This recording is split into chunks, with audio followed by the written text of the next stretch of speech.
Welcome to the Focus on Why podcast. I'm Amy Rowlinson and I ask my guests one simple question. Why? Focusing on the importance of why, I share with you the relatable, uplifting and inspiring conversations I have with people from all walks of life.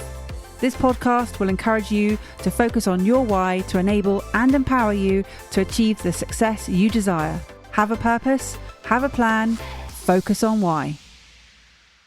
Welcome to the 5th Reflections and Observations podcast episode 35. What is a reflection? It is a mental process, a contemplation, or a long consideration. Thoughts or options that come to you while you are reflecting, simply an interpretation of what is going on between learning and thinking. What is an observation? It is the action or process of closely observing or monitoring something or someone. Subtle differences between reflection and observation, which give me the opportunity to listen to all the podcasts again from a different perspective, not as the host, but as a member of the audience. And I would like to share some of my reflections and observations from the last 6 episodes. First up is episode 29, Tell the Truth, with Giampiero Scattolon. Giampiero reached out to me before the show was even live. He'd seen a post on social media in a podcast community, and when I spoke to him, I knew he had to come on the podcast and share his journey about PTSD. He mentioned the importance of finding a space to speak, and I knew I could give him a space to speak and to be heard. A space which allows you to be who you are and discover how you can articulate what you're feeling. A place to learn in a new way. Audible books have meant so much for Giampiero. They have enabled him to self-educate and absorb so much knowledge. I reached out to Giampiero this week, and he's really been struggling in the last few weeks with all the pain, the hurt and the injustice with people against people from the racism and hate that he's seeing at the moment in his country. He comes from a position of family, education, love and culture. And I really hope he finds his light at the end of his tunnel again that he mentions in his episode. As he says, it was always within him to smile, and I hope he will be smiling again soon. Be the change that you wish to see in the world, Mahatma Gandhi. The one thing we can control is ourselves. I googled the quote and found that it had been paraphrased from something that Gandhi had said. What Gandhi had actually said was, "We but mirror the world. All the tendencies present in the outer world are to be found in the world of our body. If we could change ourselves, the tendencies in the world would also change. As a man changes his nature, so does the attitude of the world change towards him. This is the divine mystery supreme. A wonderful thing it is, and the source of our happiness. We need not wait to see what others do." What I believe Gandhi was saying was that what we see in the world is simply a reflection of what is unseen inside ourselves. Every one of us has the power to effect change. First, we need to self-reflect and challenge ourselves to be selfless and be motivated to help others. Speak up. Often quotes used were not actually ever uttered by those we attribute them to, but a sentiment is what is important. In fact, as it goes in advertising, it's not what people hear, it's what people repeat that is important. As Bill Schley says in his book, The Microscript Rules, every screen's a word-of-mouth machine. Make it memorable and it will stick. Why do you think cliches, taglines, metaphors are passed on from generation to generation? It's memorable because it has a truth, and it's because of what gets repeated over and over. Rome wasn't built in a day. Patience is a virtue. What doesn't kill you makes you stronger. A diamond is forever. Episode 30. Success Leaves Clues with Maria Thomson. Isn't it funny how a psychometric profiling test can have such a big impact on your life? Maria is a born problem solver, never accepting the status quo and challenging everything she faces. She thrives on challenges, and that's how she rides the wave of life. Her perspective is such that she prospers when she is insecure, as she is forced into taking action. I'll pop the link to the 16 Personalities Myers-Briggs test into the show notes, as it may prove as useful to you as it was for Maria to find out what strengths and limitations you may not be aware of. Maria describes just how transformative finding out her type indicator as an ENTJ was. Not only did she recognise how to appreciate herself more, it taught her to appreciate and recognise other people's strengths. Maria loves multifaceted plans. She works to her strengths as a commander of her troops, and she knows how everyone fits into her greater jigsaw of life. I love that, seeing life as a jigsaw.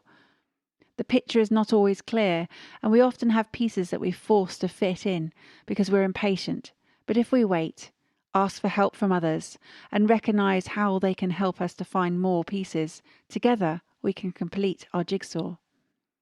Maria talks about keeping moving, using momentum, and that life is short. She shared all the different things she has done and gives a wonderful image of her mother following her around her at parties, having to verify that what she has done was all true. Maria has been a stage hypnotist, a muffin seller, a corporate litigator, a hypnotherapist, an estate agency manager, and a property developer. Well, why not? We don't have to fit into one mould, and we can always seek out new things because unless we try, we won't know if it is for us. The growth mindset rules. Episode 31. The When Fish Climb Trees philosophy with Mel Loizou. Einstein said that everyone is a genius, but if you judge a fish by its ability to climb a tree, it will live its whole life believing that it is stupid.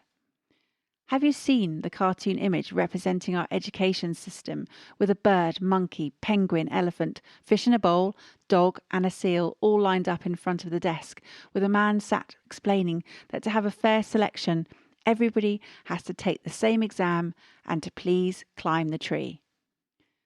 Leaving aside this image based on the Einstein quote and focusing on what Mel believes, Mel feels that everybody has the ability, in her words, to be truly and utterly amazing. And so that's the basis of the When Fish Climbs Trees philosophy.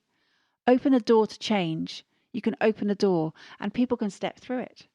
Again, we go back to holding up the mirror to truly see what the issue is.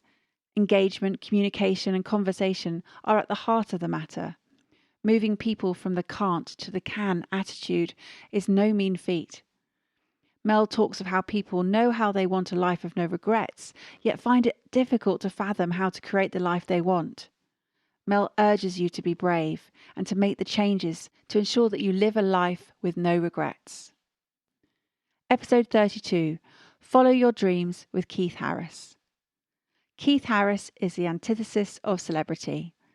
He sees his achievements in the music industry as the result of dedication and hard work rather than any special talent. But that is clearly not a view shared by those who have honoured him with an OBE. Keith has been a family friend for longer than I've been alive, and I have heard many stories about Keith over the years. For me, this was a perfect opportunity to sit down with him and find out what he's up to right now at this point in his career, while glimpsing into some of the wonderful moments he's been party to over the years.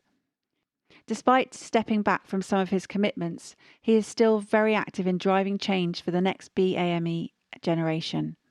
In his open letter, he reaches out to captains of the music industry in an attempt to change the world. Keith says that what people do and say now will be important through the prism of history and will have significance in the future. He says it's important to change people's opinions and that our children will live in a better world if we teach them properly. His frustration sits with those who remain silent when they encounter racism, whether in conversation or behaviour, as their failure to challenge it can then be interpreted as tacit approval. He appreciates that he doesn't want people to put themselves in danger, but he also asks us to speak out for racial equality.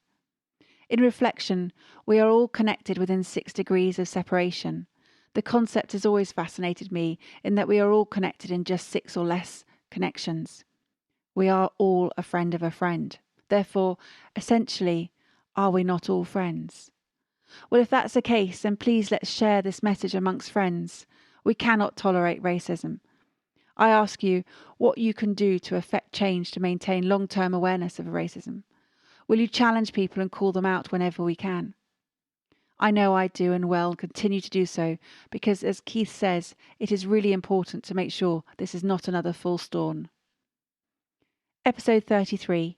Fulfil Your Potential with Dhillon. Talking with Jay, it is clear that he loves business. He is so passionate about it, and something that I observed from listening to Jay speak about his work is that he considers business to be a game. He describes himself as playing the game of business. He spoke of the importance of getting knowledge from people ahead of the game, how he had to up his game, be mature when sitting with seasoned CEOs in his recruitment business, if he was going to secure multi-million-pound contracts. He said he was playing the game of business where there is no age limit. Learning about business was a necessity because he needed to be on his game all the time. Jay uses the analogy of the pressure of sport as a 15-year-old playing for Derby and how competitive it was, just as it was for him in the recruitment world. Again, he said he always had to be on his game, talking about his sales staff and his defenders, as you can score own goals and you can score goals. We discuss the importance of failing in sport and business and how learning from your losses because they hurt and will ensure that you won't do it again. This is where Jay helps to mentor people as he shares his mistakes with them. Episode 34, Reinvent Yourself with Claire Norwood. Claire sees her age as a plus. Her wisdom comes from life experience and her message is one that resonates strongly with me. I often say that it is never too late to be what you might have been, and Claire and I are perfect examples of midlife beginners who advocate midlife beginnings and show how all the experiences we have had in our lives have helped us to see the images of our own personal jigsaws that Maria spoke about. Vulnerability and communication are the two words that stand out for me from Claire's why. I see great courage and deep determination behind Claire's motivation to be publicly vulnerable. She stepped outside of her comfort zone to speak up of her recent experiences with a mentor. She shared how she made mistakes being overly trusting with her money. Claire knew just how important it would be for her to do this, as it could prevent others from making the same mistakes. I really respect Claire for stepping outside of her comfort zone to share something so personal. This is a massive display of strength and inspiration for me, as she paves the way for others to be honest in not always knowing the answers. This leads me on to the second quality I wish to highlight. Claire focuses on the importance of communication in her business and in her message that it is okay to not know something. Her honesty and her overriding desire to demonstrate open communication with her investors, I believe, triumphs over everything. Claire values those who put faith in her to deliver, and she works tirelessly to ensure that the investor relations and expectations are met. So that's it. 6 incredible guests, all with very different whys, each one enriching our lives by sharing their experiences and their insights. I would like to take this opportunity to thank all my guests, and also a big shout out to John for helping me to edit all of these podcasts. I really appreciate the time that he puts in for me and for you. I look forward to sharing more episodes coming up next week. Take care, guys. Thank you for listening to the Focus on Why podcast. I'm Amy Rowlinson, and if you've enjoyed this episode, please leave me a 5-star iTunes review. Connect with me on LinkedIn, Instagram and Facebook and become a member of the inspiring, uplifting and positive Focus on Why Facebook group. Have a purpose, have a plan, focus on why.